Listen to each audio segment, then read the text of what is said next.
चलो बेटा आगे पढ़ते हैं, ठीक है। यूपी का विधानमंडल, विधानमंडल, विधानमंडल। आज पढ़ेंगे उत्तर प्रदेश का विधानमंडल, ठीक है। अब देखो यहाँ से क्या करेंगे, तो विधानमंडल के बारे में थोड़ा सा जान लेते हैं कि संविधान में किस भाग में उल्लेखित है, किस अनुच्छेद से किस अनुच्छेद तक है, यहाँ तक थोड़ा जान लेते हैं कि जो कि सभी राज्यों में वही चीजें लागू होंगी। तो यहाँ से बात करें कि ये संविधान के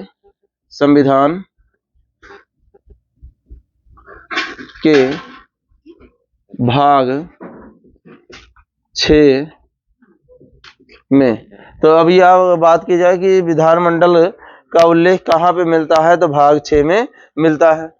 अब यहाँ से बात करें कि किस आर्टिकल से किस आर्टिकल तक होगा, अनुच्छेद की यदि बात करें तो आर्टिकल बेटा 168 से 212 तक क्या है, विधानमंडल के बारे में वर्णन किया गया है। 168 से 212 तक विधानमंडल के बारे में किया गया है। यदि अब बात करें तो जो विधानमंडल होता है, विधानमंडल तो ये बेटा 2 प्रकार का होता है। अगर बात करें कितने प्रकार का, 2 प्रकार का। एक होता है एक सदनीय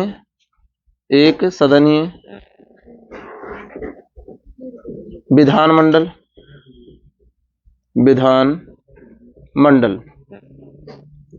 या इसी को कहा जाता है एकल सदनीय, ठीक है। तो एक होता है बेटा एक सदनीय, दूसरी होता है 2 सदनीय, 2 सदनीय विधानमंडल।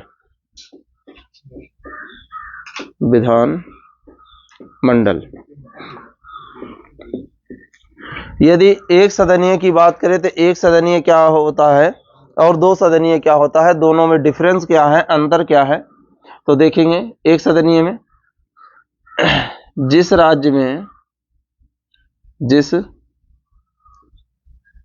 में केवल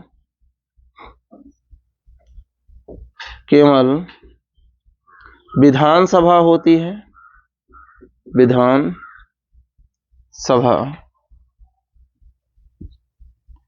है, उसे एक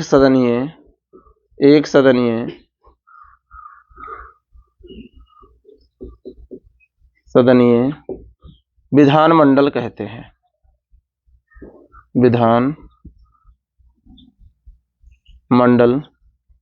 हैं, तो यहां तक हमने समझ लिया कि एक सदनीय विधानमंडल क्या है। तो जहां पर केवल विधानसभा होगी उसे क्या कहेंगे, एक सदनीय विधानमंडल कहा जाएगा, जहां पर केवल विधानसभा होती है। तो अब कहोगे सर जी 2 सदनीय क्या होता है, तो अब 2 सदनीय की यदि बात करें तो जहां पर जिस राज्य में विधानसभा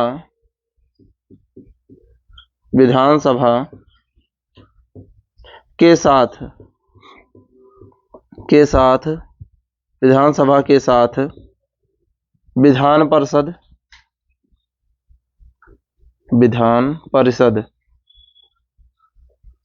परिषद होती है, उसे 2 सदनीय या 2 सदनात्मक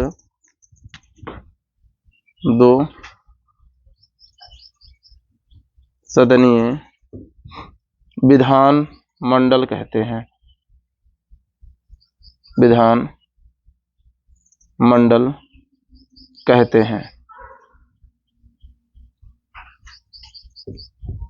यहां तक समझ में आ गया कि विधानमंडल क्या होता है और विधानमंडल कितने प्रकार के होंगे, 2 प्रकार के। जहां पर केवल विधानसभा होगी उसे क्या कहेंगे, एक सदनीय, ठीक है, या एकल सदनीय कहा जाएगा। और जहां पर विधानसभा और विधान परिषद की होगी दोनों, उसे क्या कहेंगे, दो सदनीय कहा जाएगा। अगर कहोगे कि सर जी ये माने ऐसे कितने राज्य हैं, तो ऐसे 6 राज्य हैं, 6 राज्य, 6 राज्य जहां दो सदनीय है। ठीक है, ठीक है, 6 राज्य। तो यहाँ पर बेटा क्या है, दो सदनीय है। अभी आगे हम उनकी बात करेंगे राज्यों की, जब हम विधान परिषद को पढ़ने लगेंगे। ठीक है, बात समझ में आ गया। 6 राज्य है तो यहाँ पर दो सदनीय, और ये चीज समझ में आया। कहोगे सर जी अब उत्तर प्रदेश का कैसा है, तो उत्तर प्रदेश की यदि बात करें कि जिसको हम पढ़ रहे हैं, तो यूपी किस में आएगा बेटा, दो सदनीय में। ठीक है, उत्तर प्रदेश किस में आ जाएगा, दो सदनीय में आ जाएगा। यहां तक समझ में आ गया। अब यहां से हम एक एक चीज की बात करते हैं कि माने विधानसभा क्या होती है, विधान परिषद क्या होते हैं। तो अब देखो यहाँ पर विधानसभा और विधान परिषद के बारे में बात करते हैं। तो विधानसभा, विधान सभा, और इधर लिख लेते हैं विधान परिषद। विधान परिषद दोनों में एक साथ पढ़ेंगे, दोनों की तुलनाएं समझ में आ जाएगी। अब देखो विधानसभा को अन्य नाम क्या क्या दिए जाते हैं, ये पहले देख लेते हैं। अन्य नाम, देखो इसे अन्य नाम क्या दिया जाता है, और इसको किस अन्य नाम से जाना जाता है, अन्य नाम। ठीक है, अब देखो दोनों के अन्य नाम को जानते हैं कि किस प्रकार से होगी। तो हमने बताया उत्तर प्रदेश में कैसी है, द्विसदनीय है, इसलिए हमने द्विसदनीय में उदाहरण लिख दिया है। ठीक है, बात समझ में आ गया। तो अब यहां से अगर हम देखते हैं कि बेटा कैसा होगा, तो इसे कहा जाता है, पहला जो नाम मिलेगा निम्न सदन, निम्न सदन। अब इसे निम्न सदन कहा जाता है, इसे क्या कहा जाता है, उच्च सदन, उच्च सदन। देखो कहोगे सर जी इसे निम्न सदन क्यों कहा जाता है, ये बता देते हैं। क्योंकि यहां पर बेटा जनता के द्वारा चुना जाता है ना। प्रतिनिधित्व यहाँ पर जो होगा वो जनता के द्वारा चुना जाएगा, और यहाँ का जो प्रतिनिधित्व होगा इन प्रतिनिधियों के द्वारा या राज्यपाल के द्वारा, या माने अधिक शिक्षित लोगों को अभी योग्यता पढ़ाएंगे, कैसे आएंगे इनका चुनाव, तो वहां पर पूरा चीजें समझ में आ जाएगा। ठीक है, इनसे माने क्या होगा, तो इसलिए बेटा क्या, इनके द्वारा जब सिलेक्ट किए जाएंगे तो बेटा इनसे बड़े होंगे कि नहीं होंगे, इसलिए इनको क्या रख दिया गया, उच्च सदन। ठीक है, और इसे क्या कहा जाता है, जनता का सदन, जनता का सदन, इसे कहा जाता है जनता का सदन। और इसे क्या कहा जाता है, चर्चित व्यक्तियों का सदन, चर्चित व्यक्तियों का सदन, चर्चित लोगों या व्यक्तियों का सदन, व्यक्तियों का सदन, का सदन। यहां पर देखो बेटा जनता का सदन क्यों कहा गया, क्योंकि यहाँ के जो लोग होंगे इनको जनता डायरेक्ट चुनेगी, इनको देख पाएगी, हाँ माने यही खड़े हैं, है ना, अपने विधायक का नाम जान पाएगी कि यही विधायक खड़े हैं। लेकिन राज्यसभा में जो होंगे सब लोग राज्यसभा के लोगों को जानते हैं, नहीं जानते हैं। लेकिन क्या हुआ, अगर हम विधानसभा की बात करें तो अपनी विधानसभा का तो सब लोग जानते हैं, अपनी विधानसभा को छोड़ के दूसरी भी विधानसभा को हम सब लोग जानते हैं। लेकिन क्या हम इनको जान पाएंगे, राज्यसभा बेटा नहीं जान पाते विधान परिषद को। तो इसलिए बेटा ये क्या होते हैं, जनता के द्वारा सिलेक्ट होते हैं, और ये बेटा क्या होंगे, ये जो होते हैं इनके द्वारा सिलेक्ट होंगे या राज्यपाल के द्वारा होते हैं, इसलिए। अब बेटा देखो दूसरा क्या कहा जाता है इसे, अस्थाई सदन, अस्थाई सदन, अस्थाई सदन, और इसे कहा जाता है अस्थाई सदन, अस्थाई सदन, इसे क्या कहा जाएगा, अस्थाई सदन। तो अब हम बात करें कि उत्तर प्रदेश की विधानसभा कैसी है, अस्थाई है, और विधान परिषद कैसी होगी, अस्थाई। अब कहोगे सर जी ये अस्थाई कैसे होते हैं, बेटा ये इसे भंग किया जा सकता है, लेकिन इसे भंग नहीं किया जा सकता है। ठीक है, माने इसका कार्यकाल देखो, एक कहोगे सर जी एक व्यक्तियों के लिए कार्यकाल कितना होगा, तो बेटा एक व्यक्तियों के लिए जो दिया जाता है 6 वर्ष, लेकिन इनको क्रम वाइज 6 वर्ष रिटायर किया जाता है, इसलिए कभी भी ये सदन क्या होता है, खाली ही नहीं होता, इसलिए इसे क्या कहा जाता है बेटा, अस्थायी कहा जाता है। अब इसे क्या कहा जाता है, युवाओं का सदन, ये इंपॉर्टेंट है, ध्यान रखेंगे, युवाओं का सदन, युवाओं का सदन, इसे कहा जाएगा युवाओं के सदन के नाम से जाना जाएगा। और इसे क्या होगा, इससे ज्यादा एज के यहाँ पर रहेंगे, इसीलिए कहा जाता है बड़ों का सदन। किससे कहा जाएगा, बड़ों का सदन, बड़ों का सदन, इसे कहा जाएगा बड़ों का सदन, इसे कहा जाएगा युवाओं का सदन। ठीक है, यहां तक बात समझ में आ गई है ना सबको। ठीक है, अब बेटा देखो यहां पर अब हम देखेंगे कि यहां के जो सदस्य होते हैं उन्हें क्या कहा जाता है। ठीक है, यहाँ के जो सदस्य होंगे उन्हें नाम क्या दिया जाएगा, कि माने क्या कहा जाएगा। जैसे हम देखते हैं कि माने एमएलए होते हैं, एमएलसी होते हैं, तो एमएलए कहाँ के होते हैं, एमएलसी कहाँ के होते हैं, इन सब चीजों की बात करते हैं। तो बेटा देखो यहाँ के जो सदस्य होंगे उनको कहा जाएगा एमएलए। ध्यान रखेंगे, यहाँ के सदस्य जो होंगे, सदस्य, इन्हें कहा जाएगा एमएलए, माने सॉरी एमएलए, ए रहेगा लास्ट में। ठीक है, इन्हें कहा जाएगा एमएलए। बात समझ में आ गई। देखो ध्यान से रखेंगे, क्योंकि ये सब चीजें इंपॉर्टेंट है, जानना है, मन इधर का उधर हो जाता है तो गड़बड़ हो जाती है बेटा, इन सब चीजों को हमें जानकारी रखना है। एमएलए कौन सा होता है, एमएलसी कौन से होते हैं। तो देखो यहाँ पर जो सदस्य होंगे, इन सदस्यों को क्या कहेंगे। ठीक है, यहाँ के सदस्यों को क्या कहेंगे, बोलो, एमएलसी कहा जाएगा। ठीक है बेटा, देखो लिटरेचर असेंबली होता है इसका मतलब, है ना, तो इसलिए बेटा यहाँ पर LA जोड़ा गया है। बात समझ में आ गया, और M जोड़ा ही जाएगा। ठीक है, बात समझ में आई। अब कहोगे कि सर जी हाँ यहाँ तक ठीक हो गया, तो अब देखो हिंदी में क्या कहेंगे दोनों को। तो बेटा हिंदी में दोनों को विधायक ही कहा जाता है। क्या कहा जाएगा, विधायक, विधायक। तो दोनों को क्या कहा जाता है, विधायक कहा जाता है। कहेंगे ना हमारे चाचा विधायक है ना बेटा, तो चाचा विधायक है बेटा, इधर वाले भी विधायक हो सकते हैं और इधर वाले भी विधायक हो सकते हैं। अच्छा, विधायक शब्द क्या लगता है, बहुत भारी लगता है ना विधायक शब्द। तो बेटा ये चीजें, और यहाँ पर समझ में आ गया कि किस तरह से इनका क्या है, यहाँ तक समझ में आ गया। अब अगर देखते हैं कि इनके चुनाव में कैसे चुनाव हो जाते हैं, चुनाव पर अगर चर्चा करते हैं तो इधर देख लेते हैं, और पॉइंटों को हमने वहां पे बता दिया है, कुछ पॉइंट यहां पर देख लेते हैं। यहां पर हो जाएगा विधानसभा, विधान सभा, और इधर विधान परिषद, विधान परिषद, परिषद। देखो अब यहां से अगर बात करते हैं कि इनका चुनाव कैसे होता है, तो इनका चुनाव देखो, इनका चुनाव हो गया वयस्क मताधिकार पर।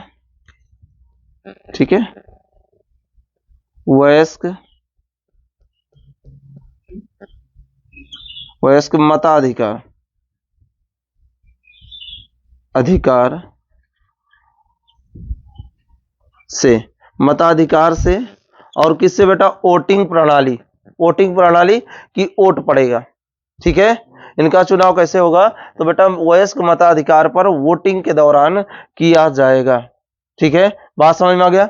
तो अब ये क्या होगा, ये प्रत्येक राज्य में इसका देखो, इनकी जो बेटा क्या कहता है सिलेक्शन है, मतलब इनका चुनाव कैसे होगा, इनकी चुनाव थोड़ी बड़ी प्रक्रिया है, इसलिए भी बोर्ड को रफ करके तो बताएंगे। ठीक है, अब यहां से देखो क्या होगा कि यहां पर अगर देखें तो इनमें हमने बात किया, इनका गठन क्या होगा, सभी राज्यों में रहेगा ही रहेगा।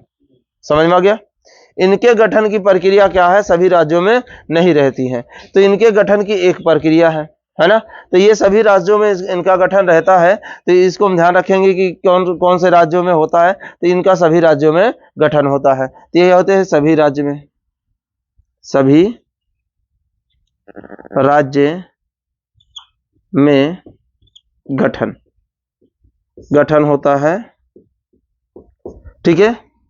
और इनका बेटा जो है सभी राज्यों में गठन नहीं होता है, सभी राज्यों में गठन नहीं होता, गठन नहीं। अब ये गठन की प्रक्रिया भी इनकी थोड़ा सा अलग है, इसलिए दोनों प्रक्रियाओं को समझाते हैं। इतना लिख लें, ठीक है, इतना लिख लीजिए। चलो बेटा देखते हैं। अब यहां पर हम पढ़ लेते हैं विधानसभा का गठन, विधान परिषद का गठन, सभा तो रहेगा बेटा, परिषद, परिषद का गठन। अब देखो यहां से क्वेश्चन एक पूछ सकता है कि विधान परिषद का गठन किस अनुच्छेद में किया जाएगा, है ना, या कहा जाए उत्तर प्रदेश के विधान परिषद का गठन किस अनुच्छेद के तहत किया गया, तो अनुच्छेद यहां पर हो जाएगा 169। तो आर्टिकल जो हो जाएगा बेटा आर्टिकल 169, ठीक है, आर्टिकल 169 के अंतर्गत किया जाएगा। अब प्रोसेस कैसे है, किस प्रकार से किया जाएगा, इन सभी चीजों के बारे में बात करते हैं, ठीक है, कि माने किस प्रकार से इनका गठन किया जाएगा। तो यहां पर देखो किस तरह से किया जाएगा। तो बेटा जो हमारे माने विधानसभा के जितने भी लोग हैं, कुल लोगों का पूर्ण बहुमत होना चाहिए, और पूर्ण बहुमत हो गया तो मत देने के लिए उपस्थित लोगों के 2/3 मत पड़ने चाहिए। अब जब मत पड़ गया तो इसको विधानसभा द्वारा बेटा स्वीकृत किया जाएगा और प्रस्ताव को पारित किया जाएगा। अब ये प्रस्ताव बेटा भेज दिया जाएगा कहां पे, संसद में, और संसद वहां से पारित करके भेज देगा राष्ट्रपति के पास में, और राष्ट्रपति जब उस पर सिग्नेचर कर देगा तो अब विधान परिषद का गठन उस राज्य में हो जाएगा। बात समझ में आ गया। तो अब देखो ये किस तरह होगा, माने कुल सीटों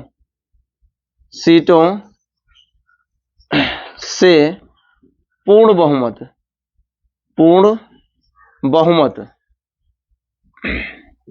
बहुमत से पारित हो, ठीक है, पहला स्टेप ये बनेगा। दूसरा, जब पारित हो गया तो वहां पर कुल उपस्थित, ठीक है, कुल उपस्थित व्यक्तियों का मत के लिए, देखो मत के लिए कुल उपस्थित सदस्य के 2/3 सदस्य का मत होना चाहिए। ये 2 स्टेप जब पूरा होंगे तो अब विधानसभा किसके पास भेज देगी, संसद के पास। विधानसभा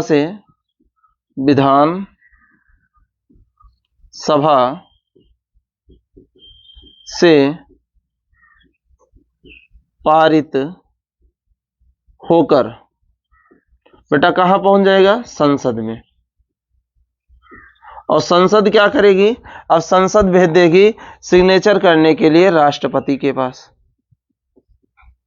राष्ट्रपति के पास किसके लिए बेटा, हस्ताक्षर करने के लिए। अब जब राष्ट्रपति हस्ताक्षर कर देगा तो उस राज्य में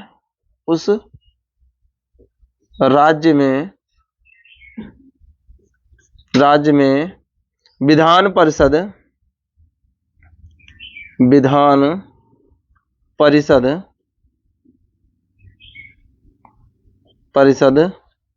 का गठन होगा।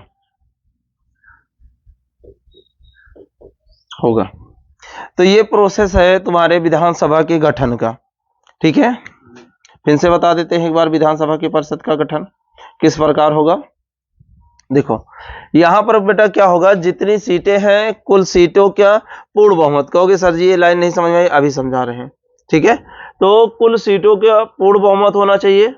मत के लिए उपस्थित सदस्य, उस समय जो प्रेजेंट में उपस्थित सदस्य हैं उनका 2/3 मत होना चाहिए। अगर ये दोनों चीजें कंडीशन पूरा हो गई तो विधानसभा से पारित होकर कहां जाएगा, संसद के पास। संसद क्या करेगी, राष्ट्रपति को पास भेज देगी हस्ताक्षर के लिए, और हस्ताक्षर जब हो जाएगी तो उस राज्य में विधान परिषद का क्या हो जाएगा, गठन हो जाएगा। अब देखो बेटा यहाँ पर कैसे होगा, कहोगे सर जी हमें नहीं समझ में आया कि ये लाइन क्या है। कोई बात नहीं बेटा, जैसे जैसे मान लो किसी राज्य में 100 सीटें हैं, 100 सीटें हैं। अब 100 सीटों में यदि बात करें तो पूर्ण बहुमत क्या होगा। देखो पूर्ण बहुमत यहां से देखते हैं, पूर्ण बहुमत। तो पूर्ण बहुमत क्या होता है बेटा, देखो कुल सीटों का, जैसे कुल सीट बटे 2 + 1, ठीक है। ये कहलाता है पूर्ण बहुमत कहलाता है, ठीक है। अब देखो इसको कैसे करेंगे, देखो कैसे क्या करेंगे। तो अब देखो यहां पर 100 सीटें हैं, तो 100 को अगर हम 2 से डिवाइड करते हैं तो कितना आएगा, 50 बराबर 51 हो जाएगा। 51 सीटें होनी चाहिए पूर्ण बहुमत के लिए, ठीक है। 51 सीटें, समझ में आया इतना, ठीक है। यहां तक समझ में आ गया। अब आगे देखो बेटा कैसे होगा। अब अगर मान लो कि उस समय उपस्थित जो व्यक्ति हैं, कुल 60 व्यक्ति उपस्थित हैं। उपस्थित कितने हैं, 60 व्यक्ति। अब 60 व्यक्तियों से हमें क्या करना है बेटा, इसे पारित कराना है। तो उनके कितना होने चाहिए, 2/3, हमने बताया ना 2/3। तो 2/3 कितना आएगा, 40। तो क्या ये पारित हो जाएगा विधानसभा में, नहीं होगा, क्योंकि कुल सीटें कितनी हैं, पूर्ण बहुमत कितना आया।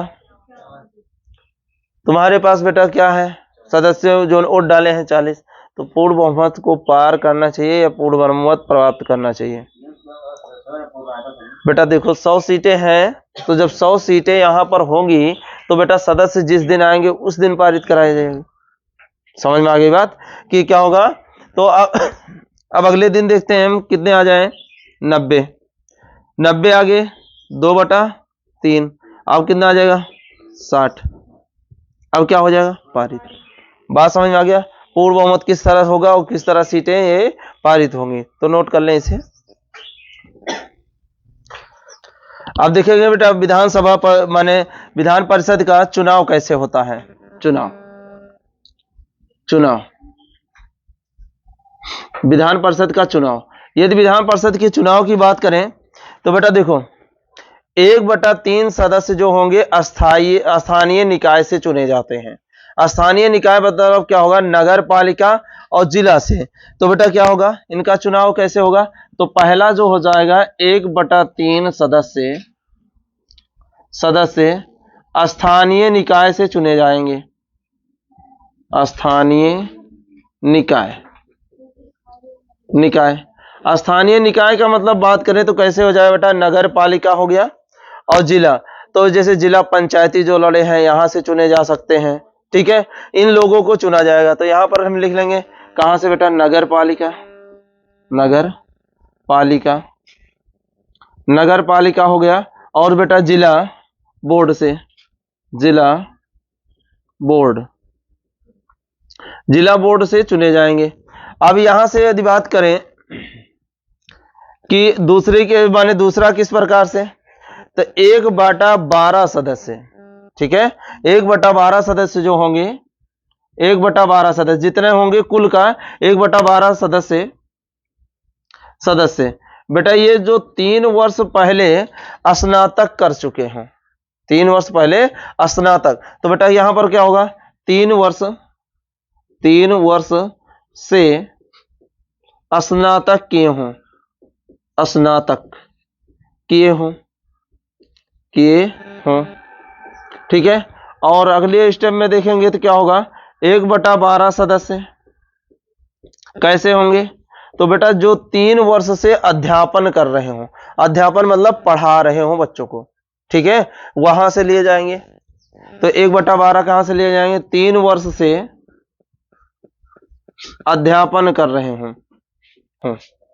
ठीक है, माने अध्यापन कर रहे हों, ठीक है। बात समझ में आ गई।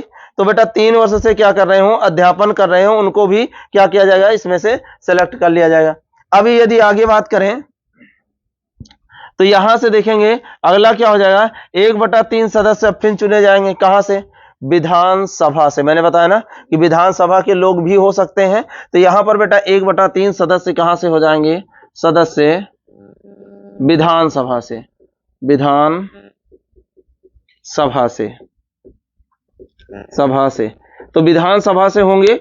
और अगले स्टेप की बात करें तो बेटा 1/6 सदस्य क्या होंगे, सदस्य कुल का 1/6 सदस्य क्या होंगे, तो ये कर दिए जाएंगे बेटा राज्यपाल द्वारा मनोनीत। क्या करे जाएंगे, राज्यपाल द्वारा, राज्यपाल द्वारा मनोनीत।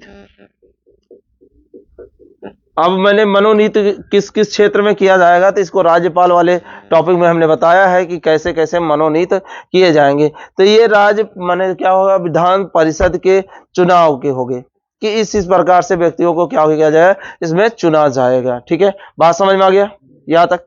अब बेटा देखो यहां से अगर हम सीटों की बात करें कि कहां पर कितनी सीटें हैं, क्या चीजें हैं, तो यहां से हम देखते हैं पहले विधान सभा की देख लेते हैं। विधानसभा, विधानसभा, तो विधानसभा में यदि देखें जो अधिकतम सीट होगी, अधिकतम सीट होगी, अधिकतम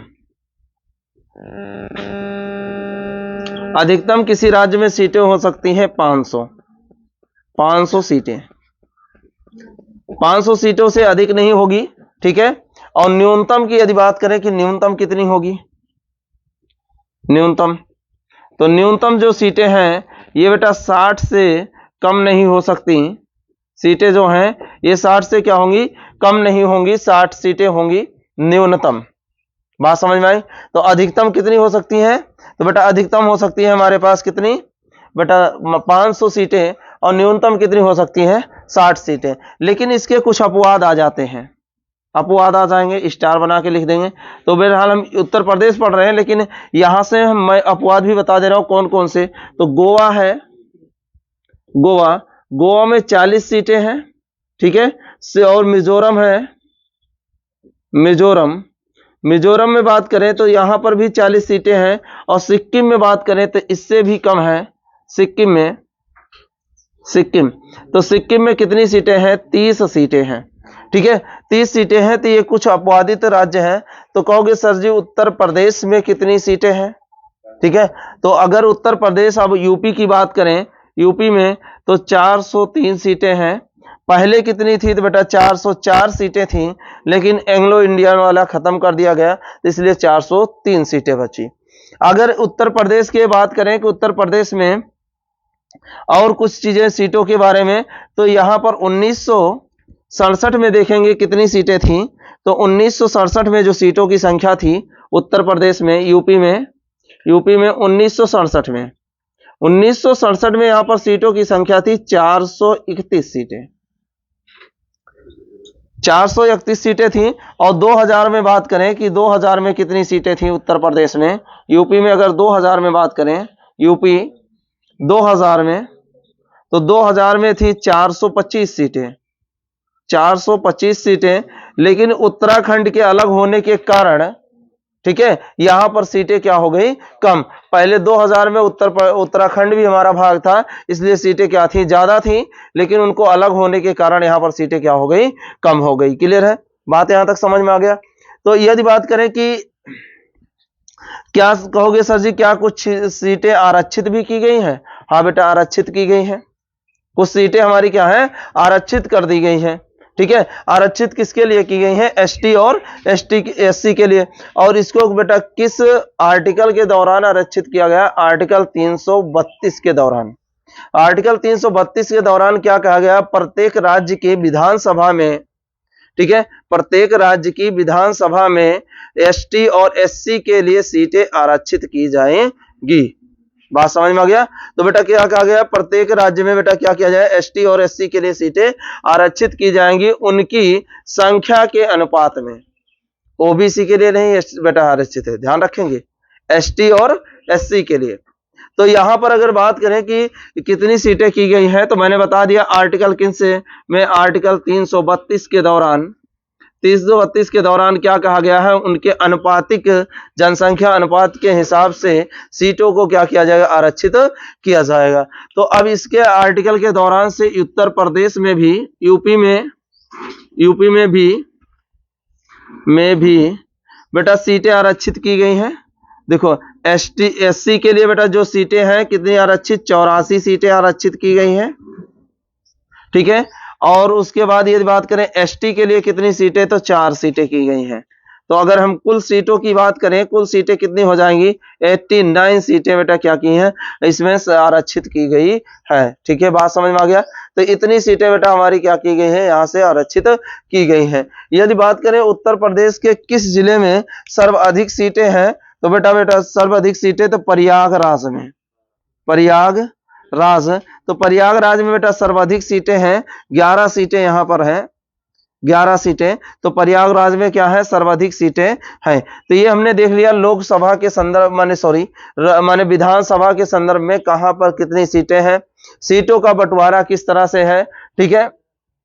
अब बेटा देखो कितनी है और हमने कब कब ये सीटें कैसे कैसे थी, यहां तक की बातें हमने कर ली हैं, ठीक है। समझ में आ गया बेटा, नोट कर लें, बाकी और कल पढ़ेंगे, ठीक है। हाँ देखेंगे बेटा यहाँ पर कितनी है, 85 सीटें हैं, 85 और ये 4, ठीक है, 89 होगी। और सिक्किम में कितनी है, 32 सीटें, 32 बोले थे, लिखने में गलती हो गई, यहाँ पर कितनी है, 32 सीटें हैं, ठीक है। बात समझ में आ गया, बाकी और नेक्स्ट क्लास में पढ़ेंगे।